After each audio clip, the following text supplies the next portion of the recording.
Bonjour, je m'appelle Benjamin Briot et sur YouTube je suis plus connu sous le pseudonyme Nota Bene et ça fait maintenant 4 ans que je tiens une chaîne d'histoire voilà, sur cette plateforme YouTube où j'essaye de rendre l'histoire un petit peu plus intéressante pour le grand public. Cette année on va entamer notre 4e édition des historiques et on en est super fiers. Je pense que le Moyen-Âge il a autant de succès parce que c'est une période qui a été aussi surexploitée au cinéma. Et dans la culture populaire en général, dans l'heroic fantasy, etc. Et c'est une période sur laquelle on a beaucoup d'a priori. Souvent, c'est décrit comme une période un petit peu sombre, une période de recul, de repli sur soi-même. Et en étudiant un petit peu la période qui dure quand même 1000 ans, hein, c'est ce qui est quand même beaucoup, on se rend compte que beaucoup de ces clichés, finalement, peuvent être assez facilement défoncés. Et c'est ça qui est rigolo, parce que quand on va visiter un château, une forteresse, quand on ouvre un livre, très rapidement, on se rend compte qu'on a une image totalement biaisée à cause des films, des BD, des livres qu'on a pu lire. Et donc, ça reste un amusement que de débunker à chaque fois ces croyances qu'on a au fond de nous-mêmes.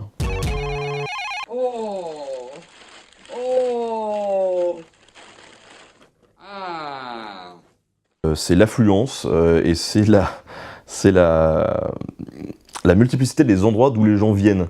C'est-à-dire que l'année dernière, on avait fait une espèce d'énorme carte de France et du monde, où on avait demandé aux gens de mettre un petit pin à l'endroit d'où ils venaient, et on s'est rendu compte que non seulement ça venait de toute la France, mais aussi de Suisse, de Belgique, d'Angleterre, on a eu des Québécois. C'était assez impressionnant, et il y a quand même une ambiance, quoi. Les gens sont là pour partager un bon moment, et c'est ce dont je pense on est le plus fier avec Kali, avec qui j'ai créé le festival. C'est sûrement cette ambiance-là. La 1, la 2, mon prix dans le jeu. La 3, la 4, je zappe et je assez compliqué, parce que du coup, il va y avoir un peu de favoritisme auprès de mes copains, mais très régulièrement, je mets en avant la chaîne Confession d'Histoire, hein, qui reste pour moi une des meilleures chaînes d'histoire du monde, où mon camarade Hugo Bimard met en scène des personnages historiques dans des épisodes qui peuvent faire 30 à 45 minutes. Le but, en fait, c'est de mélanger des personnages historiques avec le concept de confessionnal de love story, quoi. Ce qui est assez rigolo et très efficace. Donc on revient sur la guerre des Gaules avec Vercingétorix et César, on revient sur Cléopâtre, on revient sur les croisades, et c'est vraiment extrêmement intéressant. Une autre émission peut-être que je peux conseiller quand même, c'est Horizon Gull, G-U-2-L, qui est une émission qui a pour but de revenir sur le formatage parfois des médias ou sur les biais cognitifs, comment on peut se faire manipuler par le marketing et comment est-ce qu'on peut, nous, en tant que citoyens, résister à ces leviers qu'on essaie d'actionner sur nous. Bref, c'est une émission qui est non seulement très bien faite, mais qui, sur le fond, est très très utile. L'ONU a été fondée en 1942. En quelle année? En 1942. Répétez plus vite. L'ONU a été fondée en 1942. Répétez 42 plusieurs fois. 9. Voilà, j'ai eu 9. En fait, moi j'ai fait un bac STI électronique, ce qui n'était pas vraiment dans la filière histoire. Et à l'époque, j'étais première terminale, où j'étais quand même plus du côté technique que du côté sciences humaines, quoi. C'est vrai que la philo j'aimais bien, mais bon, tout ce qui était français histoire, je laissais un petit peu de côté.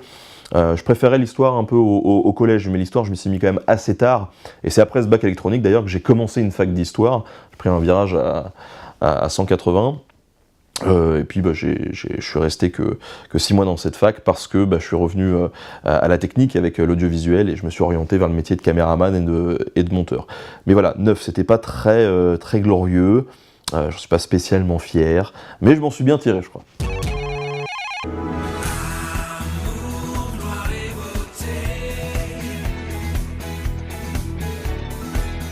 Je sais pas si la reconnaissance passe aussi par, on va dire, l'adoubement d'autres médias, hein. Je pense que YouTube peut se suffire aussi à lui-même. Par contre, ce qui est intéressant pour moi, c'est de pouvoir multiplier les projets sur différentes plateformes avec différentes approches, parce que finalement, chaque média a sa propre force, son propre intérêt.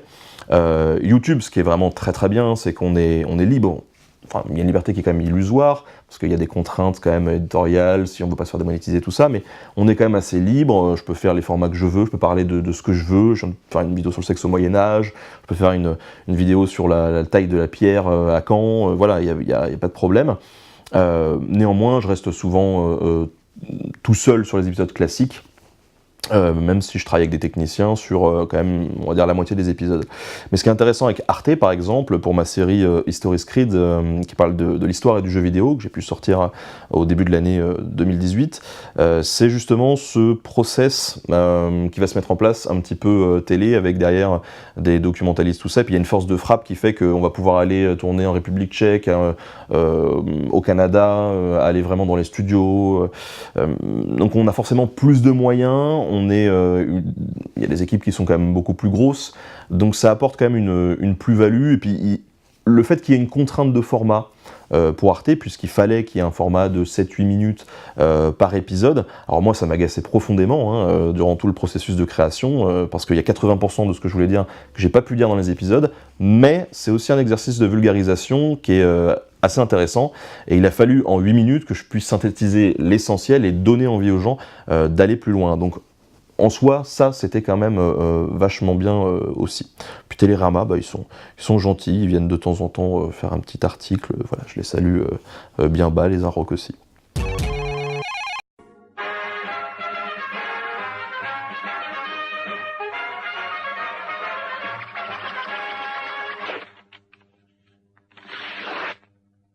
Eh bien, cette année, je me focus quand même beaucoup sur la chaîne YouTube, avec plein de projets qui vont arriver, au mois de juin notamment, des vidéos sur le Loir-et-Cher, puis ensuite sur la Première Guerre mondiale dans la Somme, je vais aller du côté de la Belgique d'ici la fin de l'année, ça va être vraiment sympa. Il y aura sûrement une BD qui va sortir, puisque je travaille actuellement sur une BD, donc fin d'année ou début d'année prochaine.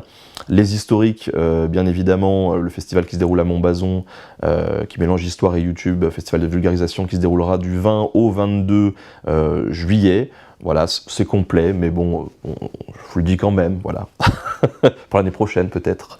Donc pas mal de projets sur le grill, et pour l'instant, j'ai hâte de voir ce que 2019 réserve aussi. Il va falloir que je me concentre sur 2018 déjà.